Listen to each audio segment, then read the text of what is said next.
Sunderland have stunned the Premier League, beating potential relegation rivals West Ham 3-0 and then Brentford 2-1. Many people, including myself, are sure they will stay up this season. Like, I've seen it done before, so it's definitely possible. However, a lot of these predictions were made before they had spent a total of 200 million euros. That is a lot of guacamole. A lot of the green. Just now, the signature of Ajax striker Brian Brobby has got the here we go for about 25 million. Minutes later, David Ornstein announced the signing of Lucharel Gertruida on loan with a buy option of 23 million euros. A total of 13 significant signings were made, whilst Joe Bellingham to Dortmund and Tom Watson to Brighton are the only big outgoings this summer. Sunderland manager Régis Lebris is playing a 4-3-3 this season, led by a new team captain Granit Xhaka as the only real senior figure in the starting lineup. How far could Sunderland go this season and in the future? Let's find out.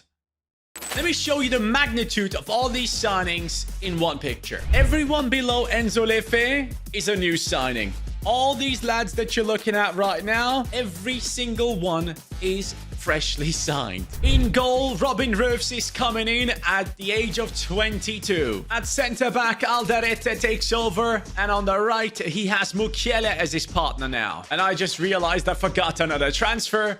At left-back, we have Reinildo, 31 years old. Former Atletico Madrid left-back, brings in a bit of experience as well. Hume is the only one in the defense that keeps his spot. At CDM, Granit Xhaka takes over with ease. Next to Xhaka, we have now Diarra from Strasbourg coming in alongside Sadiki, whilst Enzo Lefe has returned to Sunderland, now playing a bit more attacking. Up top, Wilson Isidore remains in the squad alongside Mayenda, and on the right, the signing of Talbi has taken over. And you know what? I wonder what happens to Chris Rigg right here. Everyone was talking about him and Joe Bellingham last season, and now he is gonna get a lot of playtime as a substitute rather than a starter for this team, which is a bit of a shame. But at the same time, the fact that Sunderland have transformed their entire starting 11 and still have been able to put up great performances straight away, that's just coach. Hats off, mate. For me personally, though, I'm going to have to play Enzo Lefe in the midfield, and on the left, I'm going to have to bring on Adingra. There's no way I'm not playing this guy. So I really hope this is okay for you guys, but Enzo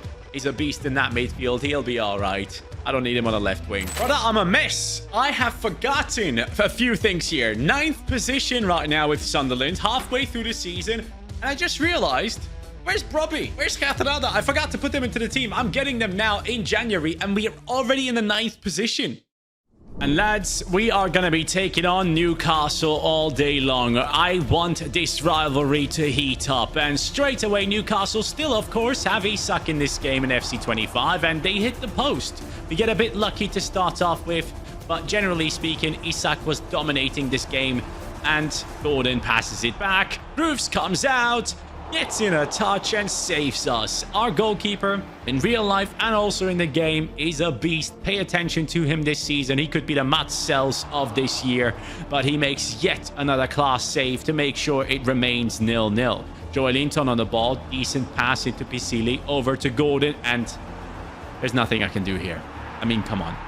That is a ridiculous pass, and also just great movement, great finish. It is what it is. Newcastle actually win the first battle between us. This derby just sadly didn't work out for Sunderland. The fans won't be happy.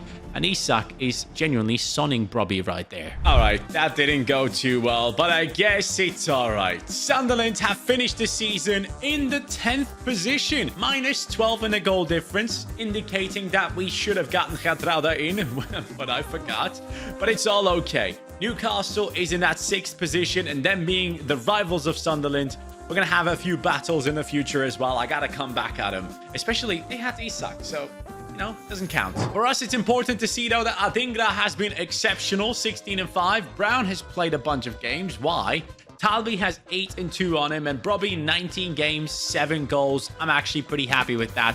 Xhaka has 13 assists. He's gone down to an 84 already, and that is definitely going to be an issue in the future. However, the starting 11, I mean, it's already looking pretty decent if you ask me. Now, Getrauda I could have used as a right back as well, but Hume has to be part of this team. There's no way I'm dropping him. The goalkeeping position, being only a 74 rated goalkeeper at this stage, is also definitely holding us back. But once we sort that out, once this guy goes past the 80 rating, I'm telling you, we're going to be easily in that top 8. What we need to do is we gotta make this squad smaller. We have too many players that are unnecessary. The club clear out is pretty much done at this stage. I still have plenty out on loan, so we can return them in the future, like the likes of Young, Mundell, Mayenda even.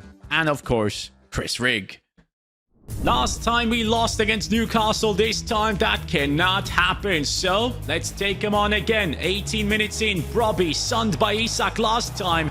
He needs to prove himself here. 20 minutes, here we go. One more chance, and over and over again, we kept trying. Newcastle obviously still had Isak in their team. Barnes on the ball right now, takes a shot, just blasts it into the top right corner. I wasn't aware that he could do that, but he did. And our goalkeeper couldn't expect that either at that moment. But Adingra now down that left-hand side tries to create a chance for us. Tight angle, gives it his best. It's not enough. Diarra, nice skill moves. Now trying to find space, and he does. But again, we are denied the equalizer. 56 minutes in. Brobbey receives a great pass.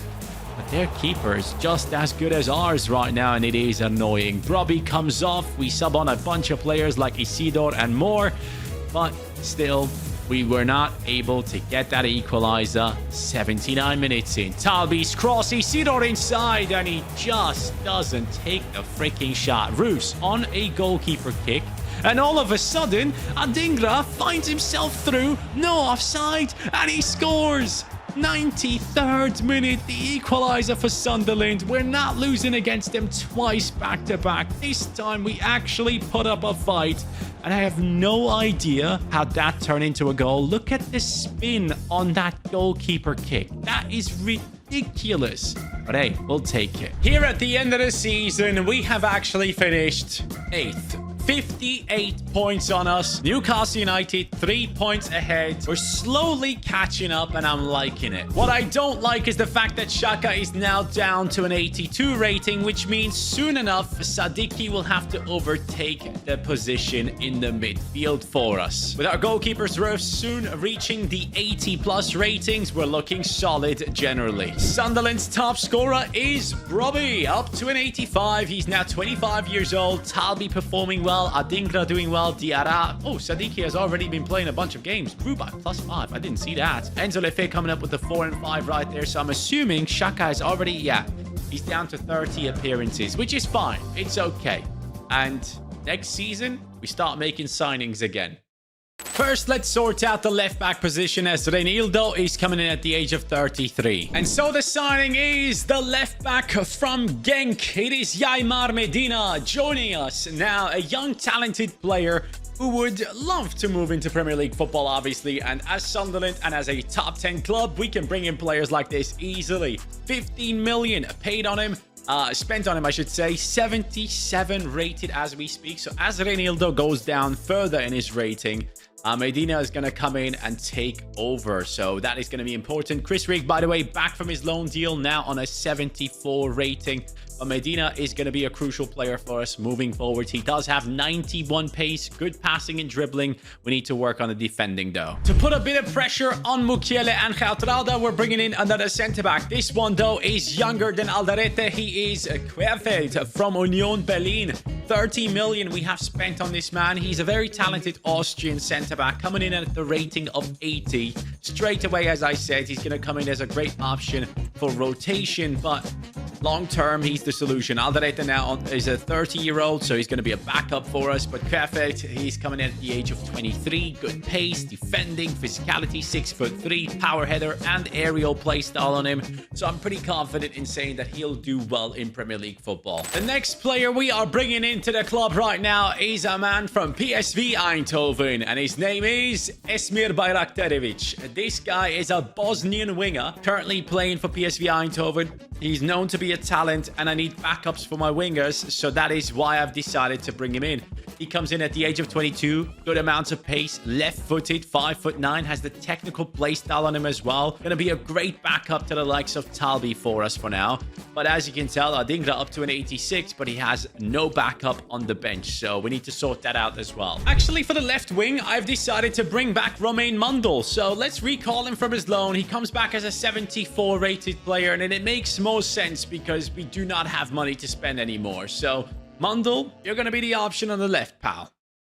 So far, 1 loss, 1 draw, and now the 3rd game against Newcastle United. Enzo Lefe on the ball, looking for Brobby, finds him straight away, and Brobby on his weak foot. Exceptional finish. We are taking the lead against Newcastle, I believe, for the first time ever.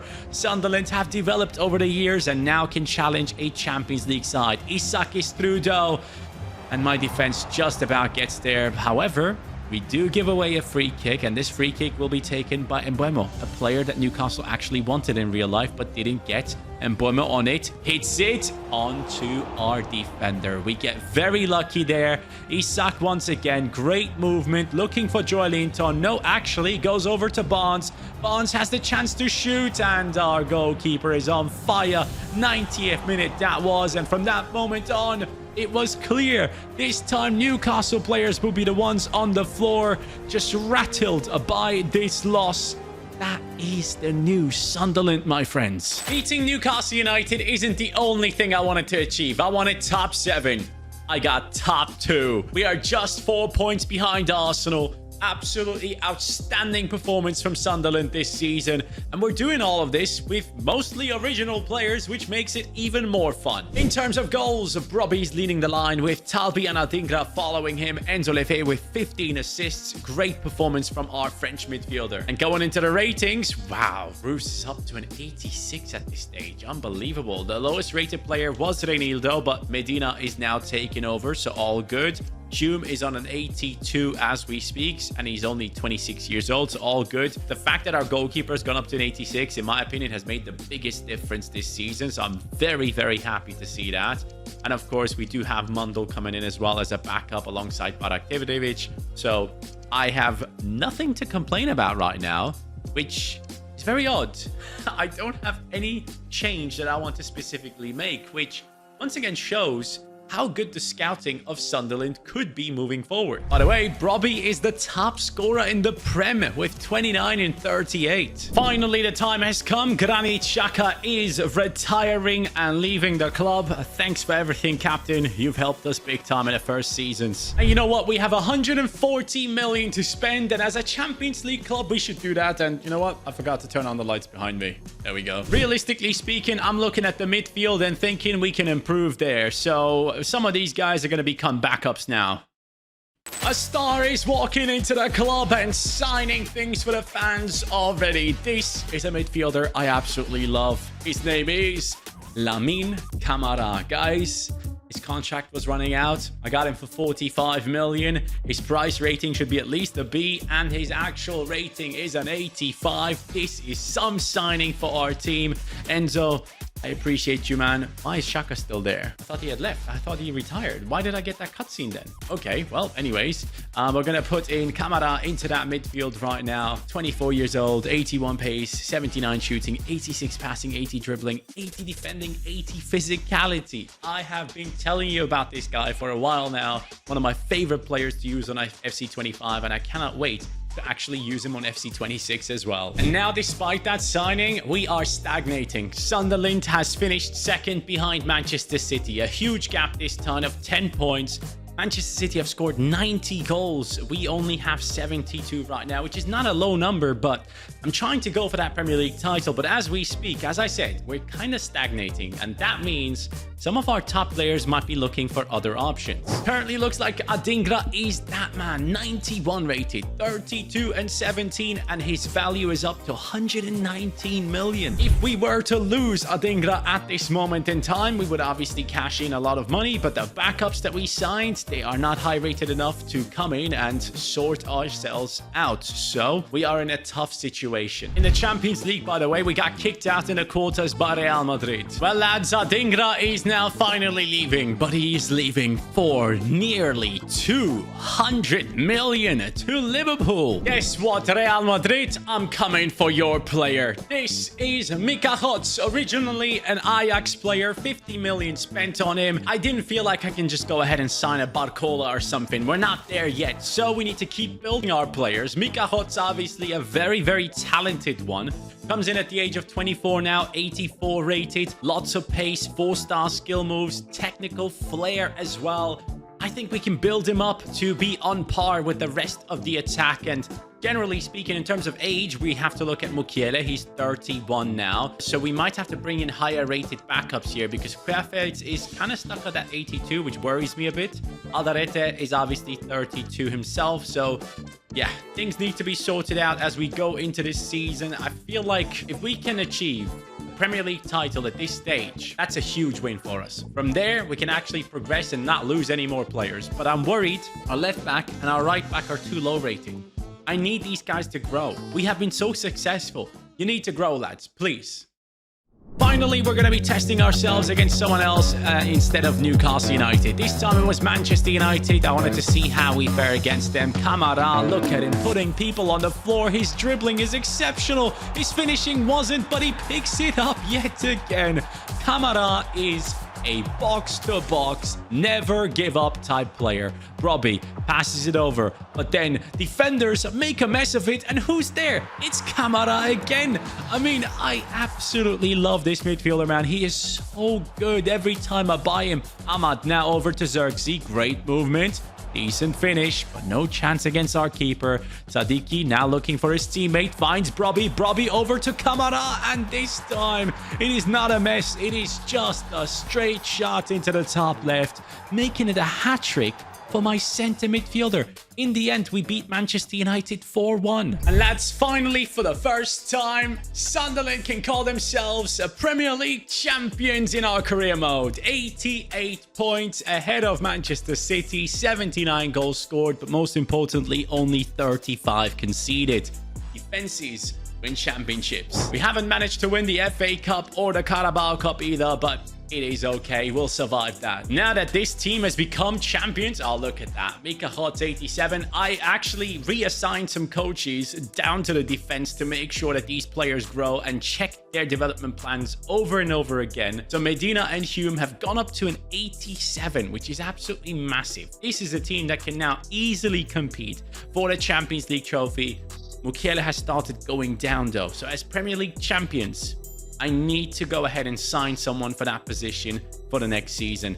Querfeld has gone up to an 84. I appreciate that, but I need more in that position now. And Sunderland's top scorer is Robbie again. Hotz coming in with 28 and 16, replacing Adingra beautifully. And then Talbi 21 and 10, and Kamara, obviously, ridiculous player. Amazing. By the way, guess who kicked us out of the Champions League? It was Real Madrid again. I hope we face them at some point. Murillo is stuck at Nottingham Forest, so let's make sure to free him. He now comes into our team, and of course, for a lot of money, 70 million. We had to pay for this Brazilian centre-back, left-footed, of course, and that is what I wanted. 86 rated, which is now the same rating as Mukiele. Mukiele is down to an 86. So Khatauda will move over to the right centre-back position on a 90 rating, and Murillo will come in at the left centre-back position. I hope we can grow him to at least like an 88 by the end of the season. But even now, he is a great player. 87 pace, 86 defending, 84 physicality, long ball, block, bruiser. Amazing player for our side. And even the bench, I could make some improvements. But then again, I love the fact that we have so many originals in here. I mean, I think I'm just going to keep it the way it is for now. Maybe I was wrong with that thought and should have brought in new players, because Sunderland have won the Premier League title, which is great, ahead of Manchester City. A huge achievement, of course. But when we go into the other cup competitions, you'll find out that in the Community Shield, Man City won it against us. In the FA Cup, Manchester United won it against Portsmouth. Portsmouth made it in there. How did we not make it in there? But in the Carabao Cup, United once again in the finale, this time though losing to West Ham. Then we go down to the Champions League football, only to find out that in the round of 16, we beat Real Madrid, which is amazing. We wanted to get revenge from this team. But then in the quarterfinals, another Spanish team in FC Barcelona kicks us out. So, whilst our team might be good in the Premier League, we're not able to win any other domestic trophy, and we are not successful in Europe yet. And it cannot be because of the starting 11. I mean, look at this starting 11 right now, and the ratings all over the pitch. It is incredible. And on the bench, 78, 73, 77. Okay, the rest actually, defensively and also midfield, were solid. But I need to sort things out here. I need to bring in some top backups into the team. We have Querfeld and Mukiele, which I'm happy with. For the defensive positions, we have Rig and Enzo Lefe for midfield. But in the attack, I think that might be the issue. We need to upgrade a lot more. Because let's take a look at the goal scorers this season. As we go into the attack, you'll see Mayenda, 12 games, no goal contributions. Isidore, 3 games, no goal contributions. Barakterevic comes in with only 1. Mundel comes in with nothing. So clearly, the attackers that are in the starting 11 have to constantly perform while the rest of the team, whenever they get the chance to, don't. And that needs to change. Potts is the best performer this season with Brobbey and Talbi coming in, and then Lamine Camara and Diarra and Sadiki performing really well from that center midfield for us. Well, a star is walking in as a backup left winger. This, of course, is Alberto Molero coming in for 80 million. This deal had to happen, lads. I need someone to help us out. We have 400 million to spend, so I guess this will be the easiest transfer window ever. But Mundel with the 77 just wasn't enough at this stage anymore. Molero comes in now with that 86 rating. I think he's going to be amazing as a sub. Great pace, great dribbling, good passing, great play styles on top of it. I'm fully expecting that all these new signings that I'm making, and by the way, I'm going to turn him into a left wing. I'm expecting that all these players get goal contributions, and it will make a difference. 55 million for Gonzalo Ramos is the signing we're making right now, lads. This is absolutely immense. We are multiple-time Premier League champions, and these types of deals can now be made. 85 rated, 30 years old, some great play styles on him as well. And with that, the striker position is sorted out in terms of backups. We also have enough wingers now. I think Isidore needs to be taken off the bench right here. What I'm just realizing now, though, is I don't have any backups for Hume or Medina, really. I'll get at least one player that can do well here. The little man walking into the club. This is, of course, Rico Lewis now signing for Sunderland. And this is a signing that makes too much sense. 55 million for a player who can play multiple positions. Yes, please. This is a player who can play right back, left back, and also in the center midfield position. So pretty much perfect for our squad. I'm going to put him down there.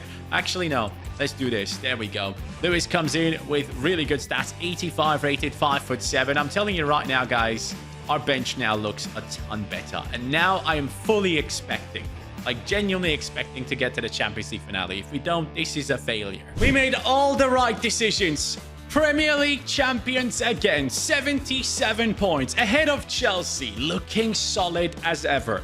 Going into the Community Shield, beating Manchester United 3-0. Easy pickup for an easy trophy. Carabao Cup, beating Chelsea again. 2-0 victory right there. And in the FA Cup, we beat the likes of Everton to go ahead and pick that one up. So we have won the domestic quadruple if we take in the Community Shield as well. That is already amazing. Now, obviously, Champions League football is where it matters, and there we have been failing lately. Going into the league phase, we see ourselves in the 3rd position behind Frankfurt and Chelsea, who went unbeaten.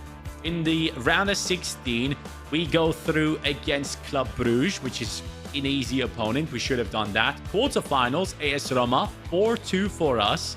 Semi-finals, we beat the likes of Bayern Munich 8-1. I've never seen anything like it.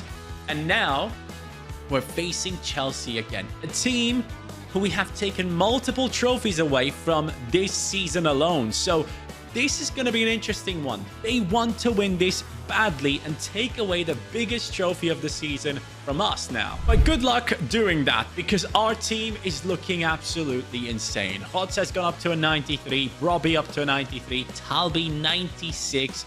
Our midfield is just world freaking class. And defensively, we are as solid as ever with our goalkeeper up to a 94 rating right now. And the bench is amazing. So I truly think this is one of the strongest teams we have put together lately, especially because it took us this long to get here. It means that all these players had extra time to grow. And when we go over to the stats, I'm assuming we're going to have a lot of goals here from Hotz again. He has 50 goal contributions, but Talby has 54. One of these two is going to be up for the Ballon d'Or if Robbie wins it with just 31 goals. Can't believe I'm saying just. And he has 2 assists. There's no way he should win it. It should be between Talby and Hotz. It's going to be an interesting one. Let's see whichever one of these is going to have the biggest impact on the game. Diarra, Sadiki, and Kamara performing really well as well. And you can see the substitutions clearly had an impact this season, which now we can see the most in the Champions League finale. If we struggle, we need to sub them on. And Chelsea are coming in with Novak, Palmer, Neto, Joao Felix, Hugo Chukwu, Matos, Davies, Tosin, Bade, Boyomo, Restes. An interesting squad to say the least, but that striker Novak must be high rated because attack right here says 89. By the way, do you guys like the new AC Milan kit? A buddy of mine got that one for me and had to put it up straight away. New AC Milan kit, new Liverpool kit. Here we go, Sunderland. We have plenty of red here, which Sunderland represents as well, of course. Nice tackle by Murillo initially, but Novak gets it now. Hume tries to put in a tackle, doesn't get it. Good pass over to Joao Felix. Joao Felix back into Cole Palmer, and they could have taken the lead there. Nice pass by Talby, knowing the defender was there, lobbed it up a little bit. And inside now is Mika Hotz. Lovely turn, and a finish on top. The Ajax talent might have just scored a goal to win the Champions League for Sunderland, who have been failing in this competition for many years now. The defender couldn't cope with the dribbling and the pace burst right there. No one knew what to do. Hotz, thank you. Trying to get a tackle in without giving away a penalty is a tough task. Cole Palmer on his left foot. No, Roofs comes in with the save for us. I needed that. That was a terrible shot from them. Mika, good ball. Diarra, good pass. Who's that making a run? Is that my boy Lamine Kamara? Lamine! Come on, son. Keep... Oh, referee. What an absolute disgrace of a tackle. Give him a red card right now. Come on, ref. Sadiki sending Kamara there. Nice. Somehow kept that in. There is Diarra. Diarra. Bit of nice dribbling. Love that from him. Robbie, can you get a chance in? Nope. Sadly not. Ooh, that's a good ball by Cole Palmer. Novak misses it against Roofs. My goalkeeper is absolutely class. Here comes Joao Felix. Good pass inside the box. We need to get there. That is a terrible shot from him. And at this stage, we're going to make 5 substitutions. It is Molero, Lefe, Rigg, Lewis, and Querfeld coming on for Sunderland. A bunch of originals, especially. Roofs launching one all the way to the left of the pitch. Dude, he has such good passing. Why did I never do this before with goalkeeper kicks? He obviously got a ridiculous assist earlier. Here goes Lamine Kamara. Lamine Kamara gets fouled. No foul given. Anyways, this should be it. Referee blows it. Let's go. We have won the Champions League with Sunderland. I don't even know if they can fit all these trophies on top of the bus. What are we seeing here? We're seeing a quadruple, my friends. Let's go. And now the moment of truth. Beckham says it is Talby winning the Ballon d'Or. He didn't step up in the Champions League finale. I even subbed him off, but at the end of the day, it is actually an original Sunderland player. And looking at the record, I guess he deserves it. He has had the most goal contributions for the team. He's the highest rated player in the squad as well. 96 rated Talby. With that, this Sunderland rebuild is done. Thank you all so much for watching. Subscribe if you haven't already. That'd be very much appreciated. FC26 content is coming very soon. And we're going to have a ton of fun on there. Take care and peace.